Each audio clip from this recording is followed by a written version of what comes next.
Okay, this is the Big Douglas Show. I am Big Douglas. We have double dipped at 1067. Brendan Darr joined us. And Chris, I was going to ask you, I decided I'd take a guest live. Lingebach, Lingebach, where are we at there? Did I get it right the first time? Lingebach? You nailed it. Nobody ever does. You got it. Ah, Lingebach. excellent. Excellent.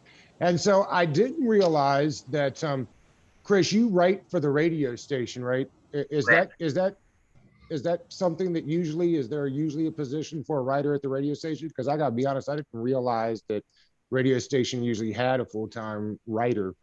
Yeah, fortunately there is. There's about one position on the fandc.com, and I've been filling it for quite some time. So I'm lucky, thankful, blessed, however you Yeah. want to call it. And Brendan, you are the executive producer for Grant and Danny, is that right? So I was, but with the lineup switching up right now, I'm on B. Mitch and Finley as the executive producer of that show. Okay. Well, that's not you didn't it doesn't sound like you got a demotion by any means, No, does no, it? no, no, no. That was by choice. Basically, just family stuff, like the way my like daughter's daycare works. It's just easier. It's more convenient for me to be in middays than it is in the afternoons.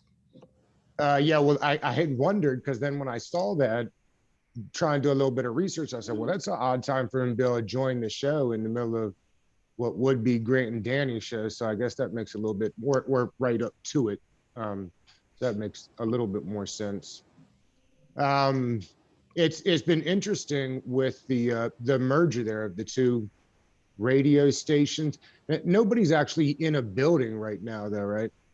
Actually, yeah. So all of the producers are in studio, and right now, B. Mitch and JP are broadcasting from our studio.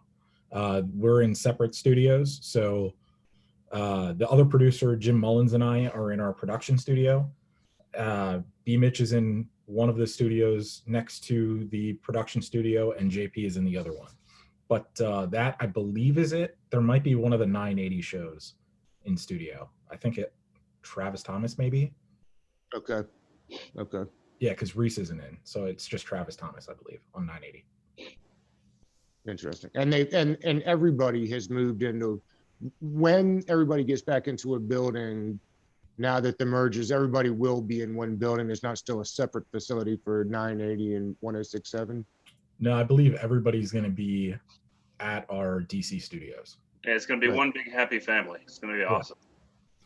Yeah, no, I mean, it's kind of cool. I would actually had the opportunity to talk to Grant a couple of weeks ago. And while it's still competitive, it seems like it's been nice to not necessarily have to compete, right? Because it felt like 980 and 1067 kind of were always dueling. And so it's interesting that the two have kind of merged together. Yeah, we were definitely competitors for a long time, and still kind of are, but it's more of a friendly competition now as opposed to the bitter, let's knock them out completely and move on. But now we're I B. Mitch used to be with us about 10 years ago. Yeah. Right around the time when I first got started at 1067 The Fan. And I loved B. Mitch. He was such a nice guy. And I grew up a Redskins fan, so I was just in awe of him, just being in the same building as the guy at the time, a 21, 22-year-old kid. And he was so nice, and he brought this up on the air today. He used to bring in Popeyes for all of us. And he was just, he would take me out to get drinks on the weekends, and he was just so gracious. And I was just so happy when I found out that our two stations were kind of coming together under one big umbrella, because I was just happy to see the guy again. I've been in the office one time in the last 9 months, and B. Mitch happened to be there. It was back in December, and I was just so happy to see the guy. Yeah, man. Yeah.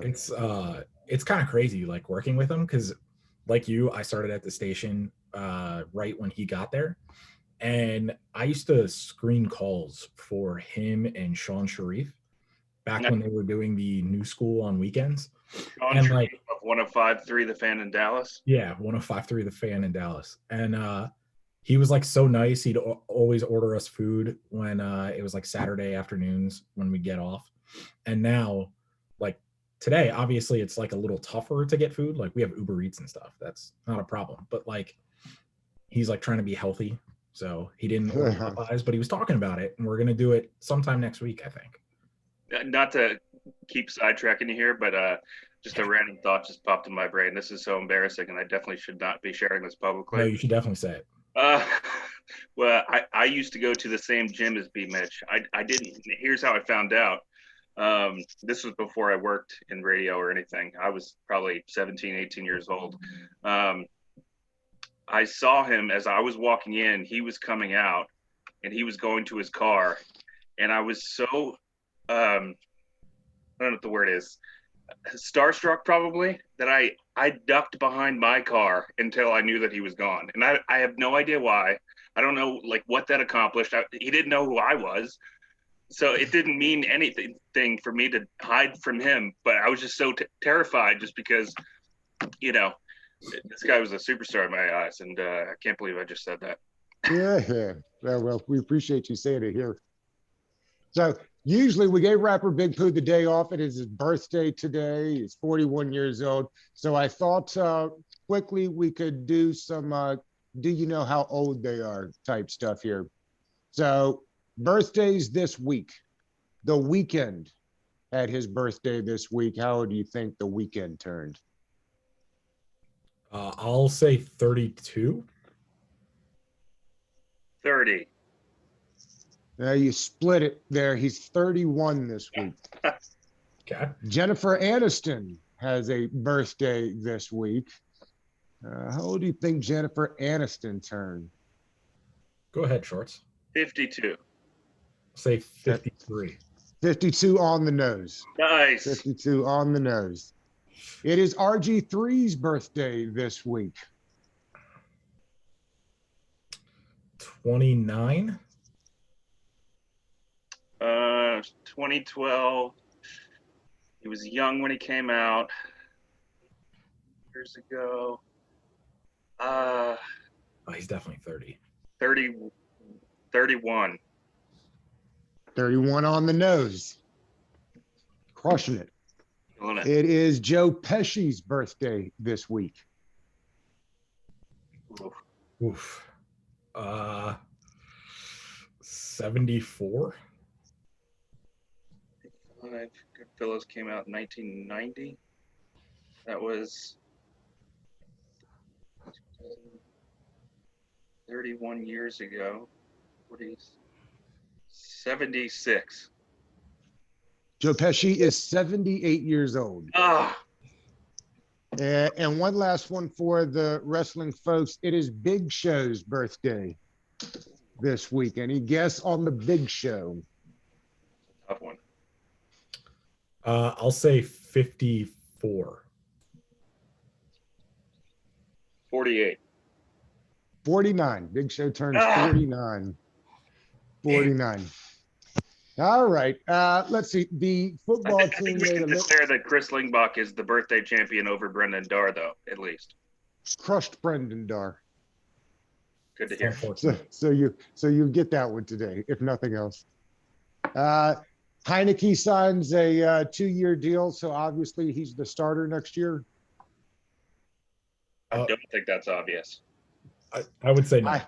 I was teasing. I can't imagine, but I've been seeing nothing but Taylor Heineke is the next Brett Favre because of those 5 quarters, and that getting a 2-year, $8.5 million deal obviously means you said the quarter. Obviously, I'm kidding. That's never going to happen. What I am curious is if you guys think that we're set at if that's what the quarterback room looks like when we start the season off next year, assuming they bring Kyle Allen back for his restricted fee or whatever it is. I imagine they will. I'll take this one. No, they are not done. There's no chance they are done with just those two, and even bringing Alex Smith back. I just do not see that. Maybe they don't get Deshaun Watson. It kind of sounds like they have no interest. Jason Lockenforth said today on B. Mitch and Finley that he kind of thought that Washington was going to poke around on Russell Wilson. He said he was monitoring the situation. I don't see them making a splash that big. Maybe it's something in the draft, but there's just no way. If I were the GM, there's no way I would stand pat with those two and Alex Smith. You just cannot do that. Quarterback is way too important to go into the position with. And it's odd though, if they're out on Deshaun, they'd be out on Wilson, right? Because the package would have to be something similar. Right? I would assume so, yeah. And honestly, if they're out on Deshaun and they're out on Wilson, they're probably out on trading up for the second pick to the Jets, and they're probably out on the third pick to the Dolphins. Like conceivably, you could see them trading up to a 5 to 7 range for if one of the guys falls there. But they're out of the top 3 picks. They're out of Watson and they're out of Wilson. And to me, I would do whatever it took to get Deshaun Watson. I would include Chase Young. I know that is a controversial opinion, and I'm okay with that. Okay. Quarterback is just too important in the NFL now. And you just cannot go into the season with the 31st or 32nd best QB room with Heineke, Allen, and Smith. It's just not possible. Well, you can't. God bless your mentions for that Chase Young take, by the way. I would regret it. I wouldn't feel good about it. Like, I don't want to. If I could get away with giving away somebody else, I would do it. I just don't think they will take anybody less than Chase Young, and I want Deshaun Watson. So Chris, if we say it's 2 1s, Montez Sweat, Cam Curl in a second, I mean, is this what we're talking about for Deshaun Watson? Yeah, I mean, that's insane to me. I mean, that really is crazy, because then you're just tearing down your defense to rebuild your offense. I understand that Deshaun Watson is an elite caliber quarterback, and I guess if you couldn't guarantee me that he's here for 10 years somehow, I mean, you know, he's been in Houston for 4 years and he already wants out. But if there were a way to guarantee me that he's here for the next decade, as long as he's still playing, then yeah, I guess I'd grin and bear it and make that deal. But it's an insane ask. I mean, it's crazy. And it's crazy to the point that you get the sense the Texans know nobody is going to offer them something like that. I mean, I think the first report that we saw was they wanted 2 firsts, like 2 seconds maybe, and then 2 starters on defense. So that's where Sweat and Cam Curl come in, I guess, in your hypothetical. You know, it's an insane ask. And if you don't have that guarantee that he's going to be here for the next decade, then there's just no way to make that deal, because it's just not. I mean, maybe if you. Well, there's no Jack Easterby in DC, so I think we'll be okay on that end. It is amazing how well they've made the Washington franchise look down there.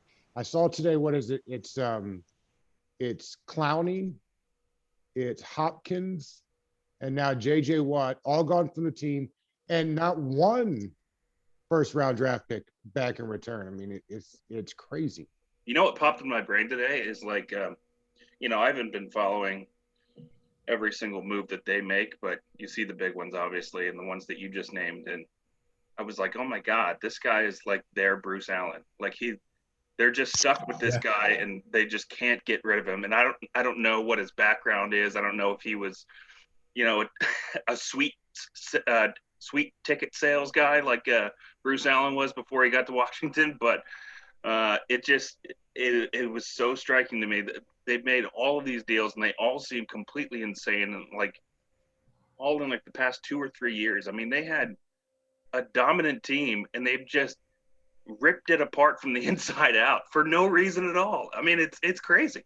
I saw today, it was just last year that they were up 24-0 on the Chiefs in the playoff game. I mean, I know they lost that, but still.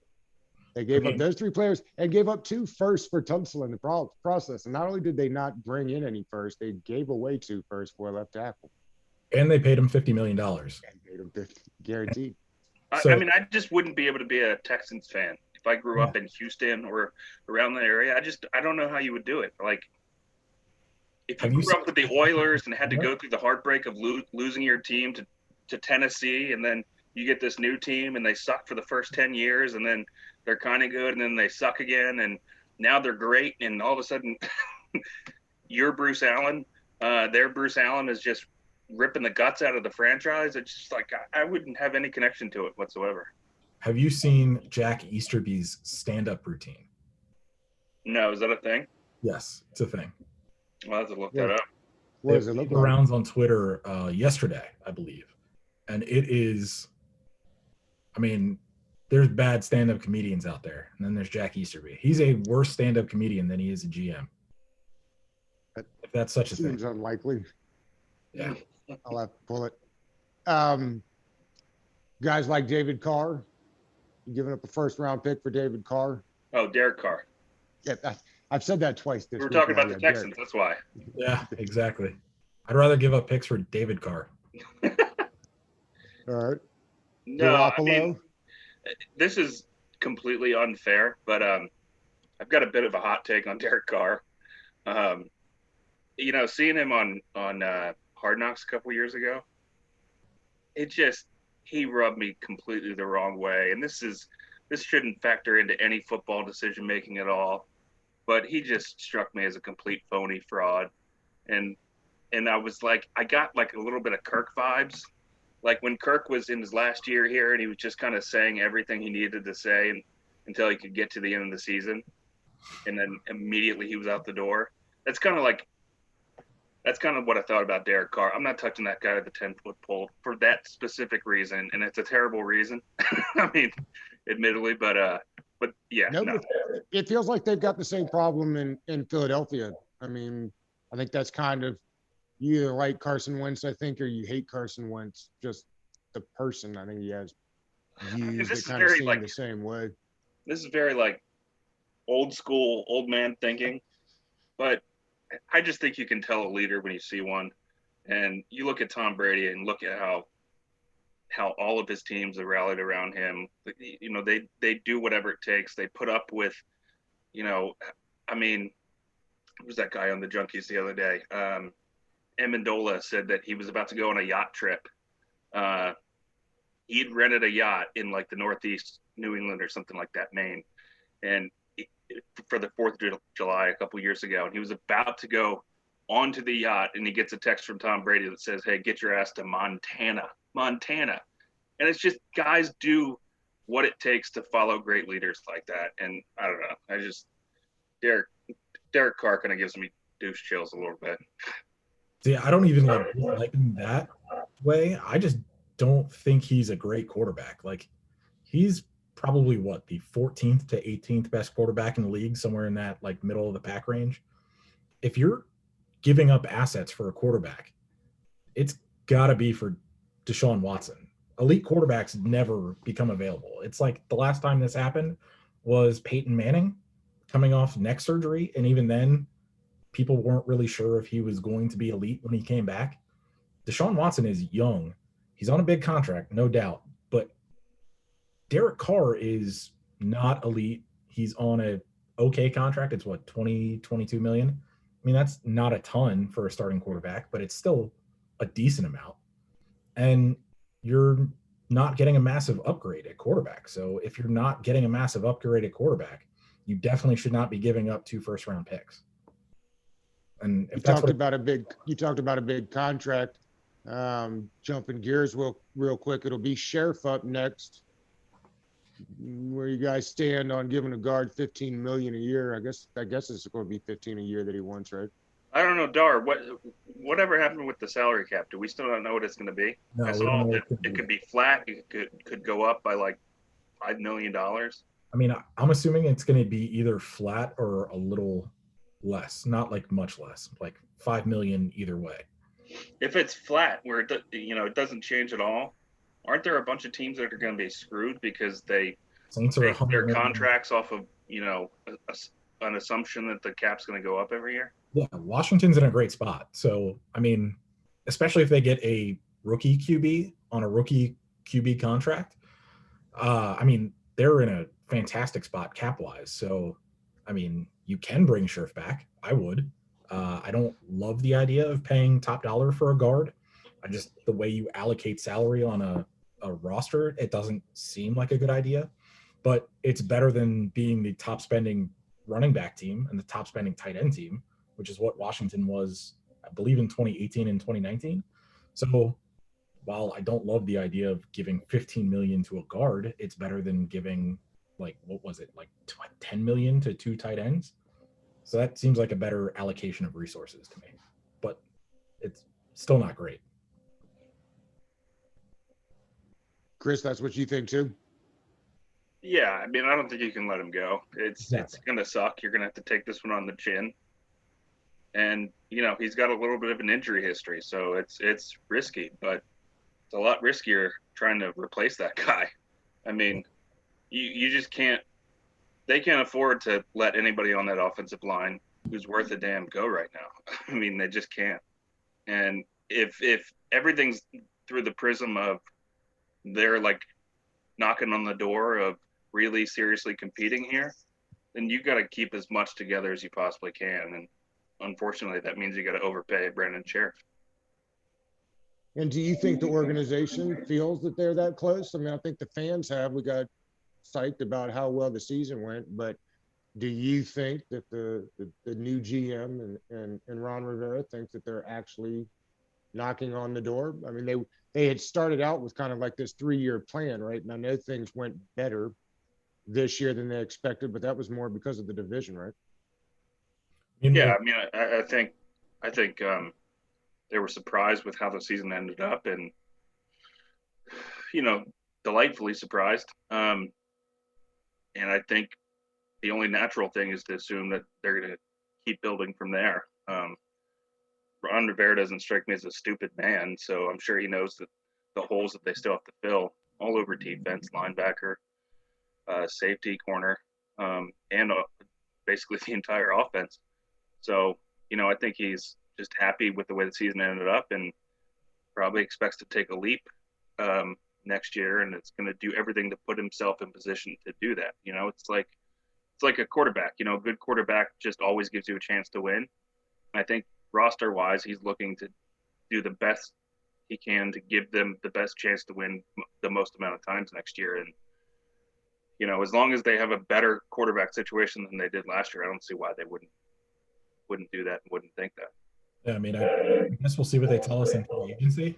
How teams spend their money is how, what their direction is. And if they decide to actually spend money in free agency this year, I know they tried to go after Amari Cooper last year. They didn't go after any of the other big name free agents and big dollar guys.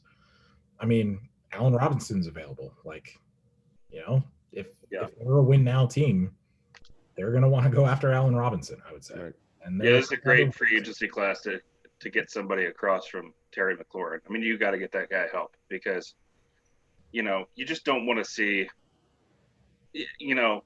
growing up in Washington, it always killed you to see guys like Chris Cooley and Santana Moss come here and waste their entire careers here.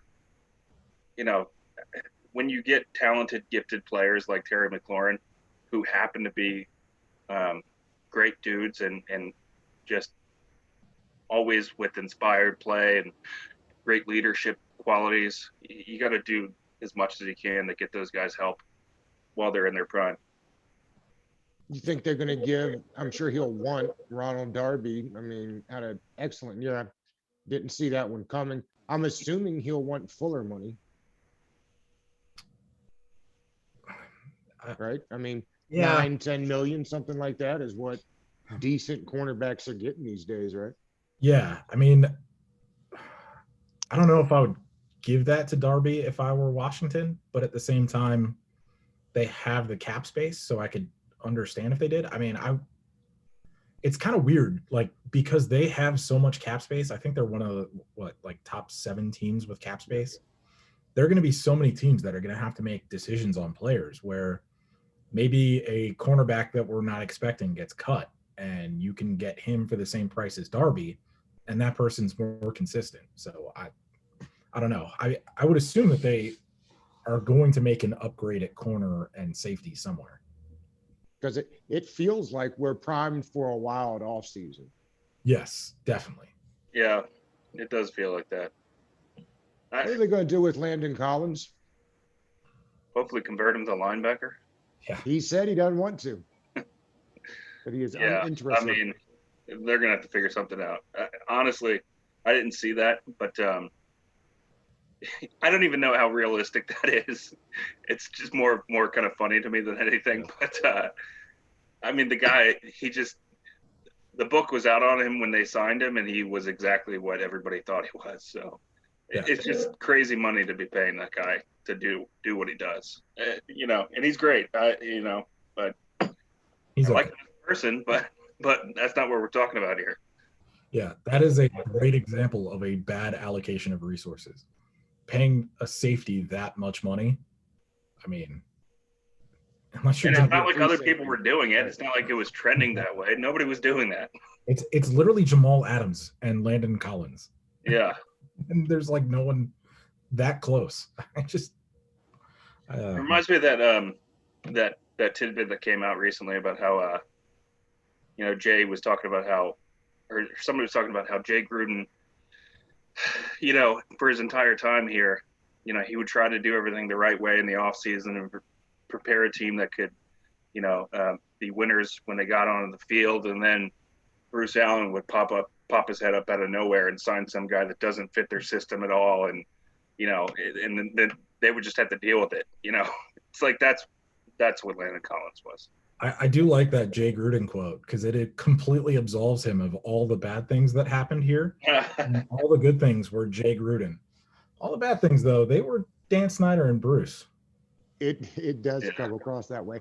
Although I thought Jay could coach, and he certainly has his flaws, but he didn't get any help from upstairs the time he was here. No, he got the opposite of help. He got hindrance. They were always in his way. I think I would have loved to have seen what he could have done with a different organization, like just not here, for his first job coaching, because, by all accounts, people say that his route trees, whatever that means, are really good. And, he's one of the best play designers in the NFL. I'm not an NFL coach. I have no idea what that stuff means. I just have to take people at their word. But it would have been great to see what he could have done with a decent organization and a somewhat respectable organization, and not Washington for 5 years. But that's the NFL. And what might have happened if he'd have signed Wade Phillips, right? Because Wade said he wanted to come. Yeah. Yeah, and I think he said Jay laughed him out of the office or something like that. Yeah. Jay just kept telling him how bad he whooped him every time they played. Well, I think we can be honest and said don't sign him. So yeah, I think we can be honest about the situation and say that Jay, he was savvy enough to know what he had to do to get as many years on that contract as possible that he had, and if that meant making Joe Barry your defensive coordinator, or who is still getting jobs. Yeah, Greg Manubsky, then that's what he was going to do. What is a realistic expectation for next year? I think I saw Vegas, the early odds are like we got the third best chance of winning the division, something like that. We get ourselves all excited for nothing this year. It's kind of hard to answer that right now. Until you know what until you know what they're going to do in free agency. It's so early. Like what 2/3 of their team is built right now, and we still have another third. But I guess based off of last year, I would say like a 10-win season is possible. We'll see what happens with the quarterback position, I guess. Yeah, a lot definitely rides on the QB position. If they get Watson, like you're looking at a 10-win division-winning type team. They come back with Smith, Heineke, and Allen. I'm not like the floor is probably 5 wins with that defense, but defense isn't as sticky year to year as offense is. So like all it takes is 1 or 2 injuries on the defensive line that we're not expecting, and maybe you're down Chase and you're down Montez, and that's not great for the defense. So I'm not saying that's going to happen, but injuries happen all the time. And look back at that Jaguars defense, that the year they made the conference championship. It was the best defense in the league, and everybody envied it. 2 years later, they got rid of a couple guys, and it completely fell apart. Now, I'm not saying they're going to get rid of Chase, but if they get rid of Sweat in a in a Deshaun Watson deal, and they get rid of, or they don't bring back Darby and they don't get great replacements, like, it's possible that the defense falls off. But even with the guys that they have now, I think 5 wins is the floor. But it really all comes down to quarterback and what they do there. Well, you also have to remember you're getting Ioannidis back next year. That was just a dagger of an injury last year. But yeah, this defense, that's your core. That's like the nucleus of this team. That is what should be instructing them to win now. And I almost can't even believe I'm saying it, because of watching this team, this organization convince itself that it was so close, quote unquote, close according to Bruce, for so long, when we all knew that they weren't. But you gotta seize the day here with this front seven. You gotta get as much as you can while they're cheap. It feels a little different this time around, for sure. One last hypothetical before I'll let you guys run. I appreciate it today. The other one that's been running around, and I think there's a lot of merit to it, and I like discussing it. There are 5 defensive tackles on this team that could probably start for a bunch of teams. There's no way you pay all of them, right? Particularly to your point, Ioannidis comes back. He's already under contract, I think, for the next 3, at least for the next 2, at a real reasonable rate. Well, you signed that extension a couple of years ago, right? Right. Yeah. And Timmy Settle has improved every year. And then you got the big 2 studs in the middle that are the obvious starters. You can't pay them all. You move Jonathan Allen or you move Daron Payne, because that's probably, the 2 that you're looking at. I feel like people are down on Allen, and I'm not sure about that. I think he's probably still the best interior defensive lineman. I know Payne had pretty good advanced stats this year, and if I'm moving one, I'm probably moving Payne, since I think I can get more for him.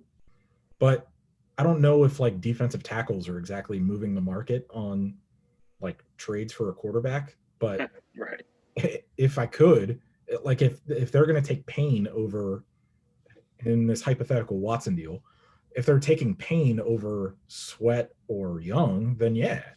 If they value him that highly that they take him, then yeah. I think I'm still pretty high on John Allen. I know some people aren't, but I feel pretty good about him. I think I'd move Payne first. Because even if it's not a Watson deal, I mean, the point still remains. You've got 2 first rounders that you just can't afford. Yeah. I don't see how you can afford to pay both of them. Yeah. If you're talking about like a baseball move where you've got a surplus of something and you might as well get something in exchange for it and plug a hole somewhere else, I think I'm with Darr here. I think you move Daron Payne, because he's perceived as the more valuable guy, even though I think the answer is probably Jonathan Allen in reality. But Payne just has the stats that John Allen doesn't have, and he's got that track record, especially this past year, of kind of having that burst through the line and getting to the quarterback. And I don't know. I don't really like that hypothetical at all, to be honest with you, because it's impossible to, like, I almost cursed, but what do we know? Like, I don't know. It's so hard. That's a tough. I really don't want to get rid of either one. Well, no, I don't either. Because it feels like the floor is higher for Allen, right, and that the ceiling is higher for Payne. Yeah. If that makes sense. I feel like Payne's got the opportunity to have a Warren Sapp type production at some point. I'm with you. I don't want to get rid of either one of them. I just don't know how. I mean, when you think about it, at some point they got to pay Sweat if he's still here. They're going to have to. I know it's a long time off, but you've got Chase Young, you've got Daron Payne, you've got Jonathan Allen. And at some point, you just can't pay them all. Yeah, they've got to avoid what Houston's doing right now and getting rid of guys for nothing. So if they can get something for one of them, and keep the other. Not, I mean, there's nothing wrong with Settle and Ioannidis inside. Like if they thought they could package Allen and Payne together and get something, okay, or trade them each individually and get something, okay. But I mean, I don't want to get rid of both. I just don't know what you get for a guy, like you said. Like, Yeah, I don't think who's beating your door down for a interior defensive lineman? Yeah. Yeah, well, not a ton of. It made me think only because I know that they said a bunch of the Jets talks would include Quinnen Williams. Yeah. And it feels like if Quinnen Williams is worth something, then Deron Payne ought to be also, I would think. Maybe. Seem like similar players. Fellas, down here in North Carolina, it's rain. Are you guys getting pounded by snow up there, or what's it look like out the window? Blinds are closed. No idea. My blinds are open, and it stopped snowing about 24 hours ago. How much did y'all end up getting up there? It's all typical DC snow where it's like 2 to 3 inches and it never sticks. Right. Well, at least there's not ice underneath. That is supposedly coming this weekend. I hope not. That's the worst. I don't miss that about DC at all. Fellas, I appreciate the time today. This was a lot of fun. Yeah, absolutely. Thanks for having us. And everybody, give us a page view at thefandc.com. Yeah, absolutely.